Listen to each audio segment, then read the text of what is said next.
It's time to down tools for a bit. Welcome to the ToolShed, the influential podcast for anyone and everyone involved in the building industry. Here's your host, Mick Hawes. Hey there, folks. Welcome to the ToolShed podcast. In this episode of the ToolShed podcast, we're catching up with Mr.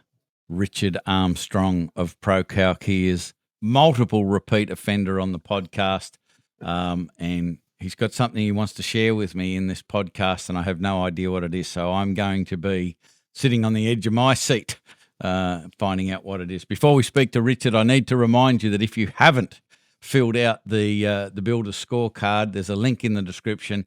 Fill it out. It'll take you about 90 seconds, and it will give you a score in the four important, essential areas of your business. And not only that, shortly after that, you'll receive a report on what you can do to fix any of those low scores. And the report is tailored based on your score. So what you need to do if you've got a low score is very different to what you might need to do if you've got a high score. But it's fascinating stuff designed to help you move further forward faster. So invest 90 seconds, jump into the builder's scorecard and see what the results are. Mr. Armstrong, how art thou? Where are you sitting? Good, mate. You're sitting in your office? I'm in Melbourne, and it's what is it? It's an early-ish start, 8 o'clock in the morning for you and I to we're up like a couple of sparrows, ready to go. I've had 3 coffees. Right. Well, it should be really fast. Should be really good. Yeah. And you're not in Japan. You've been to Japan. You've back from Japan. Yeah. But back in the real world with real responsibilities and dealing with reality. Reality mate, is it's just good to a be, concept, isn't it? absolutely. But it's good to be back on the tool shed with you again, mate. I always enjoy our chats. It's good. Yes. Good fun to catch up. So before we press the go button, we were talking about all sorts of things, mindset necessary for a successful business and all of that sort of stuff. And just before I hit the go button, you said, well, there is something that I want to share with you, and it relates to something that I said 2 years ago, and I have no idea what you're talking about. So lay it on us. What is this thing? Well, do you mind if I reveal your deepest, darkest secret with the thousands of people that are listening to this, Mick? Why not? Is that all right? Okay. No. Absolutely. No, you said something to me, and it might have, I can't remember if it was in a podcast or in a private conversation, whatever, but you were talking about scaling a business and the different ways that you can scale a business. And that sort of stuck with me. And I thought, you know what, there's something in that because the traditional way that and I did this myself. So there's a bit of a mindset or a way of thinking about this. The thought is, if I'm going to grow my business, I've got to do more jobs and have more boys on site and have more people and have more systems and have more this and more that and da-da-da-da. Right. Until you implode. Yeah. Until your brain blows up and the big problem with that model, and I've lived this, the big problem with that model is that the more people you have on your team, the more people you finish up, more people problems you have. You've got to deal with lots and lots of different issues and making it work. So I suppose the big thing that really struck me was that when you're in that situation where you've got this business that keeps on growing, you've got more people and you've got to introduce more systems, all you're doing is growing in a one-dimensional way. And I flipped that round and I was thinking to myself, okay, what about if that wasn't your growth strategy? Because for most builders, that is their default direction they head in. What about if you flip that around and said, okay, I'm not going to try and scale in terms of the number of jobs that I do or the breadth of geographical territory that I cover or the types of work that I do or anything like that. But instead, I just try and scale one thing, and that is my profit margin. That's the only metric that matters. Okay, for this, if I think about scaling my business. So In other words, I actually go ahead and say, all right, I am only going to focus on things that will grow my margin. Okay. And what occurred to me was that the cleanest, lowest risk, most efficient way of doing that comes back to two things. One is the demand for your business, and the other one is supply. Okay. So in other words, if you're able to influence your marketing so that you're actually creating a demand that exceeds your supply, then you are going to be able to increase your pricing. If you look at increasing your demand versus your supply and you don't increase your pricing, what that means, in order to meet that demand, you have to add on more blokes, do more jobs, have a bigger system, all that stuff. All right. But what that does is it introduces a massive amount of risk when you don't necessarily want that. If you've got a team of 5 blokes and it's running well, you're not stressed, you're in a happy place, and you've got 10 inquiries or 10 potential customers for the coming 6 months, and you know that you can only deliver 6 projects based on your current resourcing. I reckon the best way to scale your business is to say, I'm going to put up my prices by 5%, so that I then automatically bring that demand and supply equation back into equilibrium. So what that means is that rather than having 10 people saying, yeah, I want to do the job with you, you finish up having 7 or 8. Okay, so because those with a lesser budget, they fall away. Yeah. Okay. Now, some builders listening to this might say, "Oh no, it sounds like we'd be taking advantage of people." I reckon, for the sake of your own sanity, and being able to make sure that you don't just run around like a blue ass fly and get into real strife with cash flow, all sorts of problems, I think builders owe it to themselves to explore this as an option for scaling, and do it sooner, rather than saying, oh yeah, I'm going to bring on some new chippies and I'm going to bring on this bloke and I'm going to bring on a site supervisor and this and that and the other. I reckon there's an opportunity to actually dial up your pricing just by 5%, and you can do it in sound. You don't have to do it 5%. You can do 2% or 10%, whatever, but you keep on doing it until you hit that equilibrium. And what that does is it doesn't create any more work for you, for the builder. They're not doing extra hours. They're not managing extra people. They're not managing extra jobs. They're not doing anything apart from adjusting that one number in their pricing spreadsheet that converts into the revenue that they actually make. So what that's then doing is that they can then test it to see what that does for their profit, what that does for their cash flow, and actually scaling their business that way means that they're scaling the profit, which is fundamentally one of the main reasons we all go into business, is to make a buck. And when you look at the statistics of builders making really good money versus those that are not making the returns that they want, it's heavily skewed to builders not getting the returns they want. Yeah, 100%. And so really, this thought that I've sort of had is, you know what, why aren't we teaching builders to scale this way from the beginning, rather than this age-old notion where we just default to, I'll employ more blokes, do more jobs, work harder, go on the treadmill further and further and further, drive around from site to site like a blue-ass fly, all this sort of stuff. That, to me, as I say, having done it and made that mistake, that to me sounds like a really hard way and a high-risk way of growing your business, where you finish up like just a stress mess. Yeah. So there you go. There's my thesis, mate. I didn't know what you were going to say, but I'm really glad that you just said that, because that's almost always on my mind. I'm doing some. We've introduced a new initiative into Black Belt where we're doing a lot more one-on-one and really unpacking people's business and what's going on with their marketing, with their team, with their projects, with their goals, with themselves personally, and it's really exciting.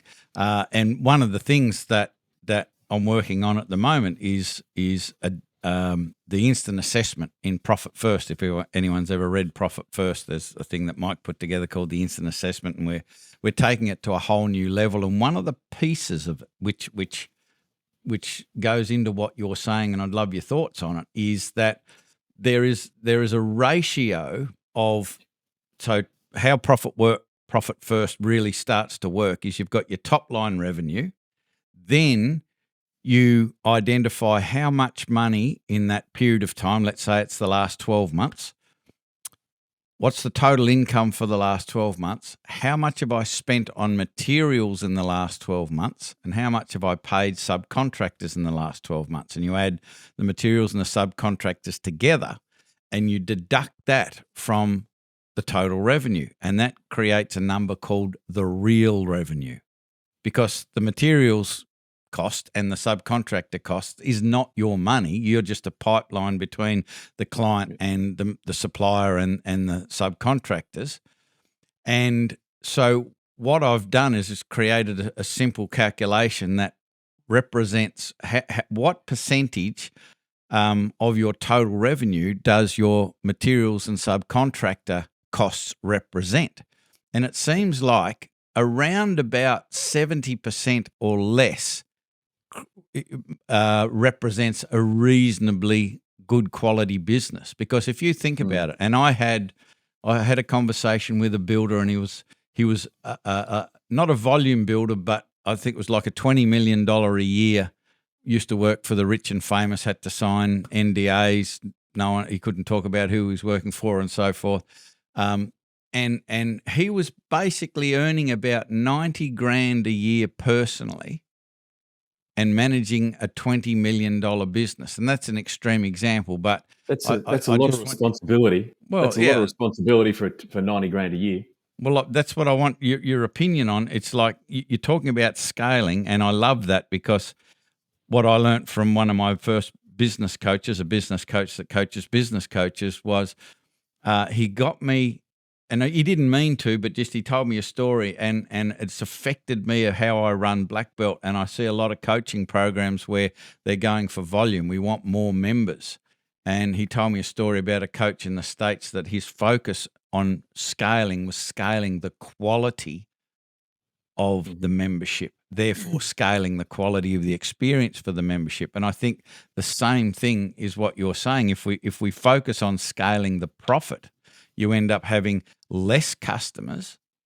Yep. And people go, oh no, less customers. The sky's falling. Less customers, which means you have more time to spend with them. You give them a significantly better experience. You're less stressed. They're less stressed. They feel loved, and they are happy to pay a premium, and your business will be significantly more profitable. And you've got less to worry about. But what are your thoughts on that managing lots of money, but most of it's going out to materials and subcontractors? Yeah, it does. It means that you finish up, and the way you put it is right. You're just looking after other people's money. Yep. Which is, none of us became a builder to become a banker. That's not what we want to be doing. I think keeping a business small, excuse me, with fat margins, what it does is it allows the builder to focus on what they're good at. Whereas if you grow a business and make it big with thin margins, you do move from being a builder to almost a business administrator, right? It requires a different skill set. And just tapping in what you were saying before, I know of builders who, in fact, one of them is one of your previous clients, or what do you call your people? Do you call them coachees? Students? Disciples? Jeez. Yeah, only you would say that. All right. So anyway, what we call them by their name.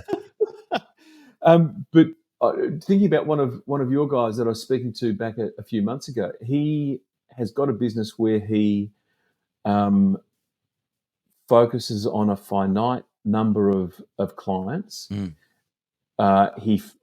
High end architectural work. When they do the handover at the end of the job, he funds a big party with French champagne and hors d'oeuvres.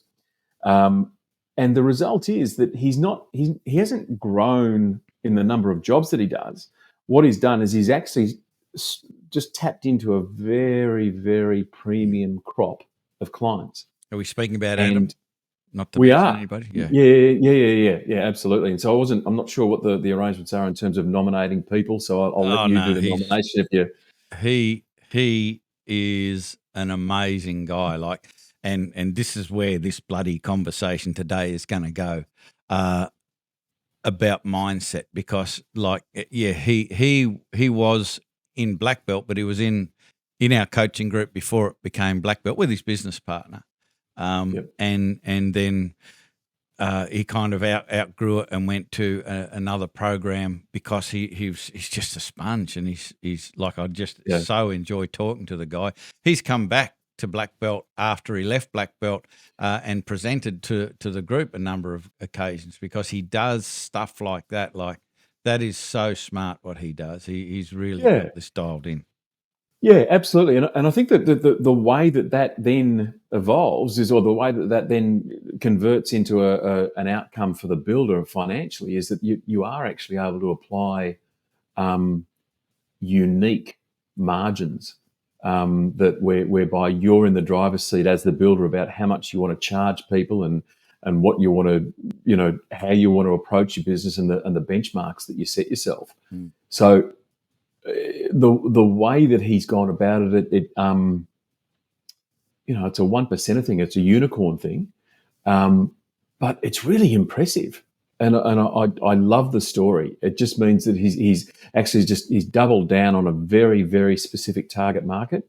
He's tailored his business entirely around delivering properly for that market. Yep. He markets his services to that market through the architects. Yep. And through their networks. So he's actually scaled his business in a way where it doesn't feel, you would know better than me, but it doesn't feel like he's got big. He's actually just got very precise and narrow. So he's really done the rifle thing rather than the shotgun. Yeah. And it means that he's delivering a consistent high-end product that people pay consistent high-end prices for, which, man, how good is that? Yeah. But he's done, and I highly recommend people start to think about this, that he's done what you said at the very beginning. He is focused in on scaling on something that doesn't mean that your life is ripped away from you because of the target of that scaling. And if you're scaling profit, it gives you more of a financial runway. You have less moving parts to be bothered about. You get to enjoy the spoils of your success. One of the first things that they did when they first joined our group was they, and I know this sounds a little bit mercenary, but it wasn't, because, if people aren't going to perform, they shouldn't be on the team. But what they were able to do was reduce their workforce. Sort of in the first 120 days, they reduced their workforce by about 33%, so about a third, and increased their productivity by 50%. Wow! Right? How did they do that? Well, the same thing that you're talking about. That the focus needs to be on a specific thing that you're scaling, and if you think that you need to get more stuff done, that means we need more workers, more tools, more vans, all of that. Whereas, and I know this from, back in the dark old ages before electricity, when I was flying around teaching people time management, is that there is so much potential productivity lying in every single person if you invest in getting more productivity. And that comes from creating an environment where people work through enjoyment, joy, passion, excitement, enthusiasm, rather than have to and like they look forward to coming to work, they look forward to contributing to their team. You do that, productivity goes through the roof. You need less people to do more, which means you've got less to manage. There's less communication errors. There's less cost. The guys can get paid more. They can get remunerated more. They feel good about it. Like, it's all good. And this thing that you're talking about, scaling bigger jobs, more expensive jobs, needing more people, that has exactly the opposite effect. Yeah. And I think what it also does is it gives you the ability to have the right bums on the right seats. So if you're being selective about who you have in your team, was it what's the book Good to Great? Is it Bill Collins? Someone Collins. Jim? I can't remember Jim Collins. Thank you. Bill Collins was the movie reviewer, wasn't it? From years. That's right. Anyway, but Jim Collins. So this book Good to Great, he talks about, and he's it's not a bad book. But one of the things that stuck out to me was that he talks about having the right people on your bus. So, in other words, employing or recruiting people for attitude, but then once they're on the bus, then putting the right person in the right seat. Yeah. And I think if you have got a focus whereby you're looking to scale in a way that is about margin, and making sure that you're culling out those other opportunities, or you're passing by those other opportunities that don't fit that. Hey, I hope you're enjoying the podcast. We're always trying to bring you information that's going to make your life as a builder much easier. So give us a thumbs up and make sure you hit the subscribe button so you don't miss the next episode. Criteria. What it means is that you can then go ahead and become far more selective about who you have on the bus, but also when you've got really good people with a great attitude, you know that you can actually train them up, or that they will even train themselves to find the right seat on the bus that they love. And when they're in, and as you say, when they're on a seat on the bus that they love coming to work. Yeah. They enjoy, and they it's almost like your business sort of runs itself in some ways, because if you've got people doing their jobs, loving their jobs, delivering what they want to do, and there's some really good, clean definition around what they need to be doing, and you're all heading in the one direction.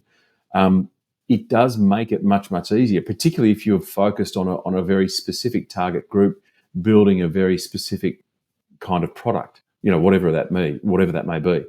And it just means that everybody knows their job and they're able to just move forward, and it just strips out all that stress, because no one needs that. No.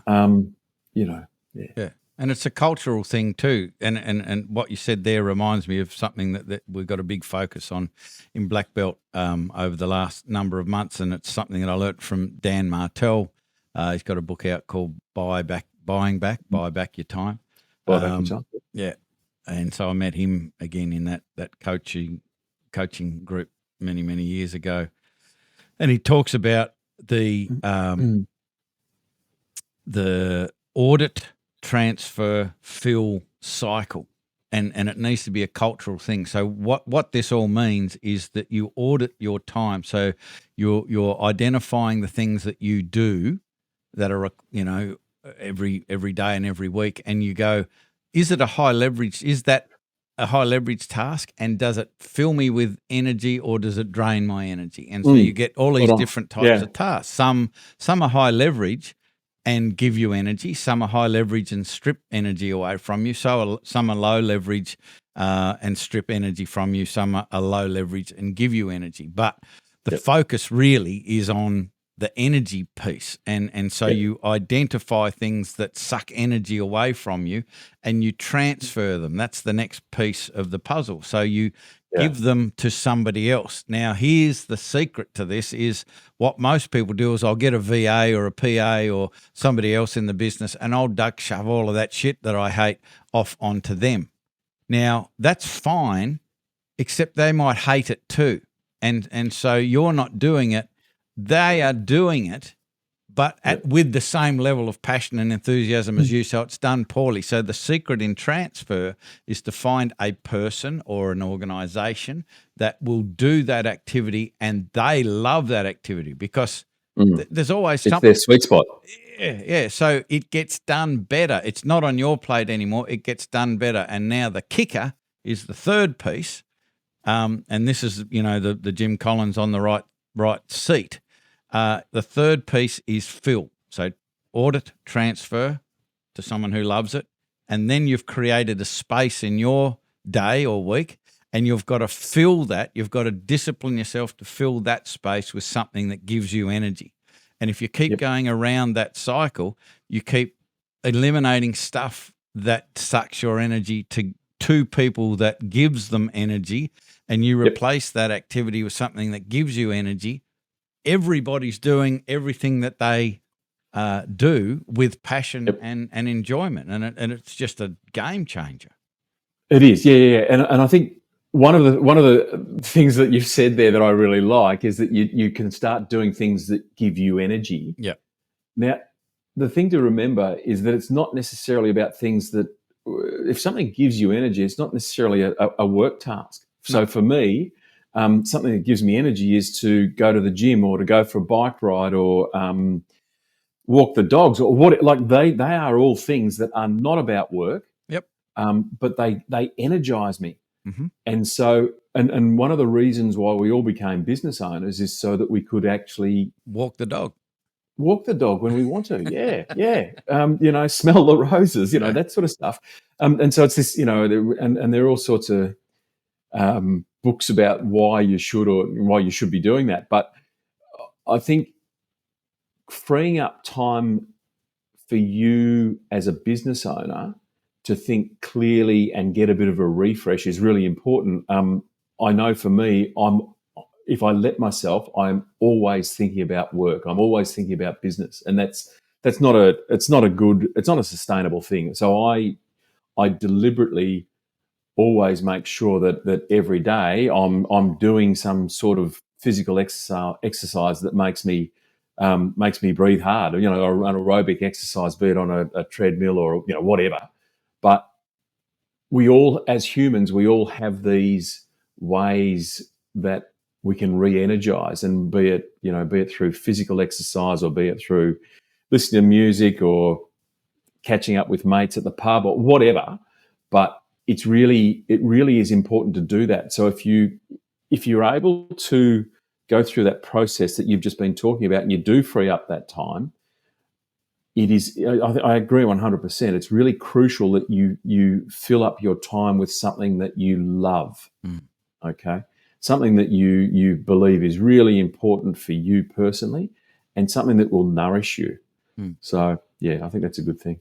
And the other part of this, and I want your thoughts on this, is that we were talking about scaling for profit and so on and so forth, which I wholeheartedly agree with. And I think there's something else that needs to be considered, and that is a purpose. And I don't want to sound too spiritual or tree huggy or whatever here, but a purpose that is a greater purpose than just making money. Like what do you want to affect in your world? And I know that you, which is why I think we talk so often about this stuff, is that you have an absolute passion and a purpose to positively affect the industry as a whole with what you're doing. And that purpose is so important. We have a group in Black Belt that is a small group that it's like a place that we've created for the members that have sort of gotten to a point where they've got a significant amount of time freedom and a significant amount of money freedom. We've got people in there that have got multiple seven figures in their profit account. We've got people that have either moved out of their business, they don't have a business anymore. What are they doing in a business coaching group, or about to get out of their business? Because it's about more than just creating a business. What can you do with that business? And if you start to think about that and have thoughts about what you want to do with your time and the money that you create past your business, it helps you focus on what you need to do to get your business to that point. Yep. So purpose is so important, and I've spoken to one in fact yesterday where we've helped them build their business to the point where they don't have any money issues anymore, and they've got that much free time. They're now starting to wonder, now what, and it's because Yep. of the lack of that focus on purpose.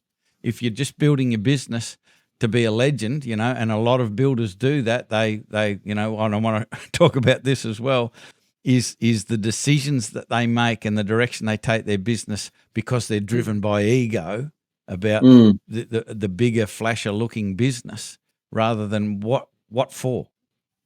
What for? Because if you've got a purpose, I think you'll build a resilient business. If you don't have a purpose, you might build a good-looking big business, but it'll be built on a fairly shaky foundation and could fall over. Yeah, and I reckon a good example of that is when you've got a builder who specialises on something in particular, and we won't talk about Adam. We'll talk about another style of builder. But I think, say for example, if you've got I don't know, a builder who likes to build innovative homes down by the coastline, and takes great pride in that. And in fact, a mate of mine does this down at Phillip Island, and when I go down to the island and have a bit of a catch up with him, we'll often drive to a cafe or whatever, and he'll drive past a home and go, "Oh, I did that one, and what we did there was this and this and this and this one here," and he shares this with me, and he's really passionate about. And this sounds so wanky. He's really passionate about his legacy, about what he's leaving. It's like he's going. I was really proud of that job because it gave the client this beautiful lifestyle where they could look out across the ocean, and when they're eating their eggs and ham for breakfast, they enjoy their coffee and they've got that beautiful view, or whatever it was. And I think having that sense of fulfillment when you're doing it, that's a huge part of it. But so it's being able to deliver that is good. But I also would say there's no point doing that if you can't make a buck out of it. Everybody deserves to make a profit, and you need to be around, and you need to be profitable to be able to train and employ the right team and buy the right equipment for software platforms and to create a great outcome. But the guy you were just talking about, yep, he understands and has a passion about what his product is, and I think that many builders are so off the mark with their focus on what their product is. You talked about the focus of scaling.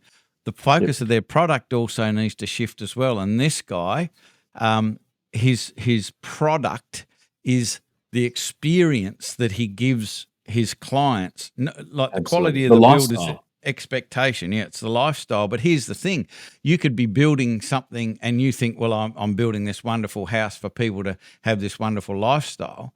But through the process, your communication is so rubbish, and there's confusion, and you let them down, and you're unreliable, and your team are untidy and swearing and carrying on, and and the clients don't have a great experience through that. But you end up building this marvelous thing on the dunes where they can have their ham and eggs and have this wonderful experience.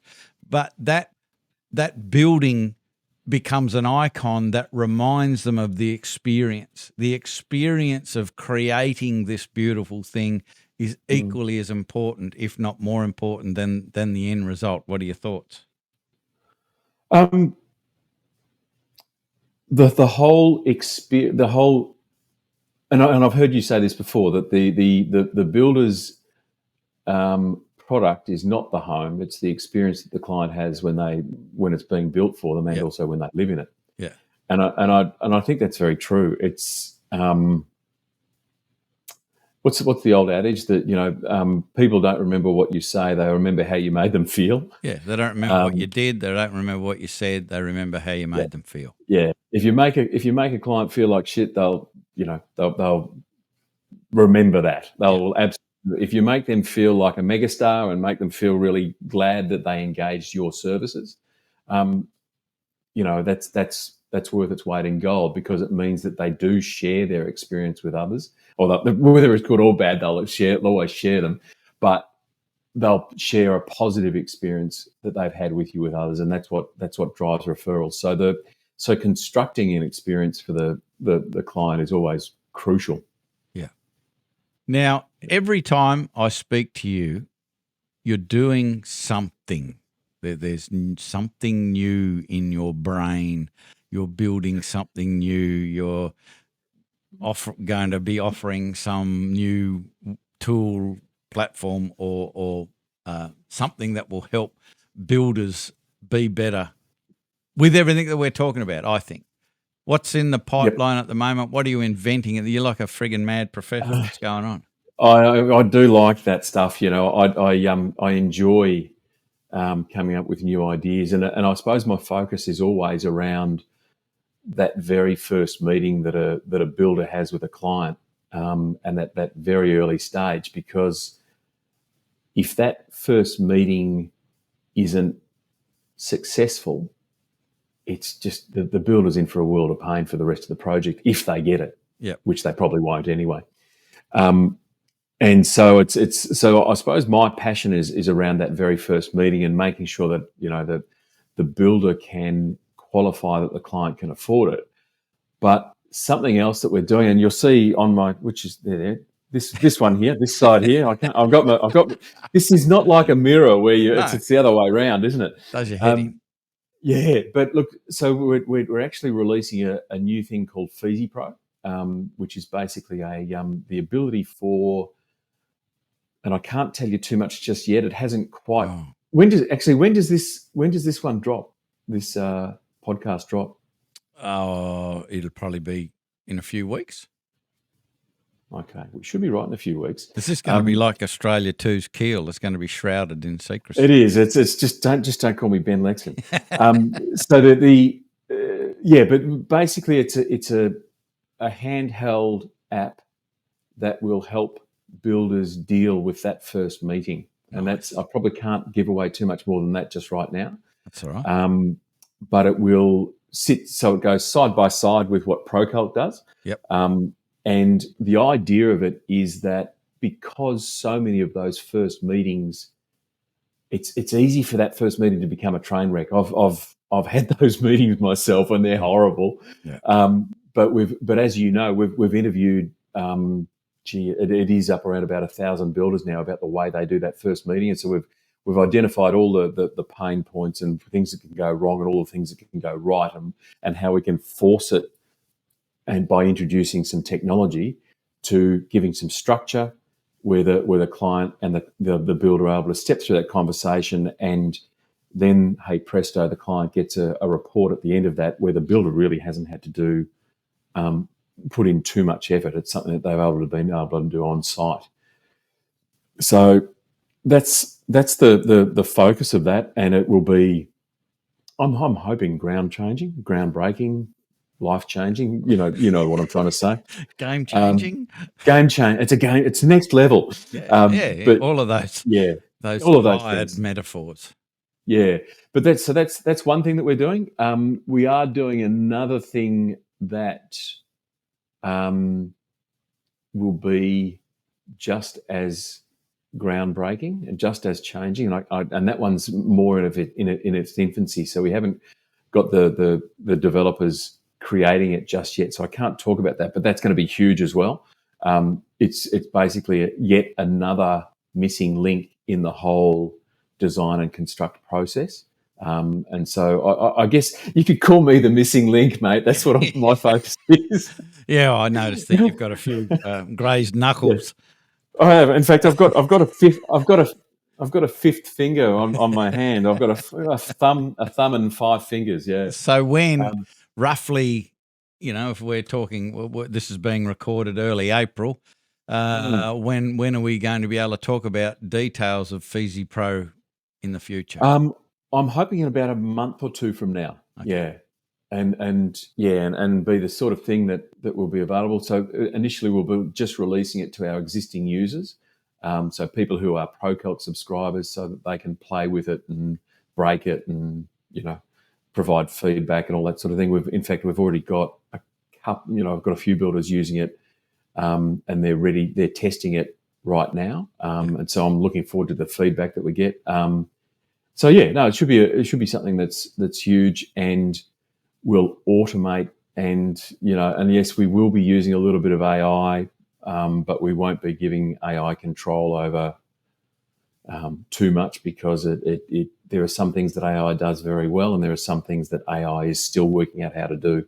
Yeah. So there's a fair bit of I'll call it vaporware floating around at the moment, where people are saying, "Oh, AI can do this and AI can do that," and the truth is, my belief is that AI is good once you can actually trust it to do what you need it to do without you having to catch it every time it learns. And it's not a criticism of AI. It's just the fact that the journey for AI is what it is. We need to progress in a way where it can learn and get up to speed and that sort of thing. And so it's not quite happening as fast as I think a lot of people anticipated it would. Yeah. So but look, that's where we're heading with it. Looking forward to hearing more about it. It's something that we talk a lot about, and of recent times in Black Belt, making sure that we're adding in that feasibility conversation in the initial talks, because it used to happen a lot. Now it happens all the time, where there's just a complete misalignment of expectations and budget by the client. And the builder's always in the crosshairs. They shouldn't be, but I don't think too many builders are dealing with it in a way that is going to not cause friction. So, but there is a way that you can, and hopefully, I'm looking forward to this Feezy Pro tool. Hopefully, that the Feezy Pro tool can be used in that initial meeting to bring everybody together to work as a team to come up with an outcome where the client doesn't feel like somebody's gone and taken all their Christmas presents out from under the tree on Christmas Day, because that's what happens when the price is too high. We've got to start taking stuff away, and you become the Grinch that stole Christmas, and it's not fair and it shouldn't happen. Yeah. The unfortunately, in our experience, when we're talking to the builders, probably about 80% of clients, at least 80% of clients, just don't realise how much it costs to build. You have got the 20% that have sort of been they've been on their journey for a little while, and they've already had their heart broken once or twice. And that's fundamentally what it is. It's a painful education for a client. Yep. They have to have their heart broken in order to be educated, that's not fun. No. And the more invested they are in a design, the bigger the heartbreak. Yep. So being able to value a design as soon as the client sees it, in fact, even having the value of the job, the value of the concept presented with the concept, yes, means the client goes, "Oh, okay, bang, I understand," and it means that they then feel empowered and comfortable, and they don't feel like they're losing their Christmas presents, as you say, by saying, "All right, well, we can't afford 1.5 million, but we can afford 1.2. Why don't we take off that whatever to do it, or reduce the scope, take off the first floor, whatever it may be." But that they are more prepared to do that, and you're not crushing their dreams. You're actually just saying, "Hey, look, this is the industry. This is how much it costs to build." So really being able to facilitate that conversation in a way that is structured, professional, and not making the client feel as though they're being touched up by the builder, because it's rarely the builder trying to touch them up. The fact is, it's just, unfortunately, they've just got an expectation that is uninformed about what it costs to build. So so giving and I think that the important thing for builders is that they have the tools necessary to have this conversation, and that's why we've done the whole Procalc and Feezy Pro thing. it's a bit like, if you ask a builder to hammer in a nail with a screwdriver, they'll just laugh at you and go, well, that's just ridiculous. Don't be That's an silly. electrician's job. I can say that because I are one. Well, yeah, exactly. But this is the thing. It's if you try and use the wrong tools to execute a job, you're going to screw it up. The nail won't go in straight, and that's exactly the same thing as when you're having those early stage conversations with a client. If you're not using the right tools, it's a high probability that you'll screw it up. Yeah. So yeah. I'm noticing the time on the clock on the wall.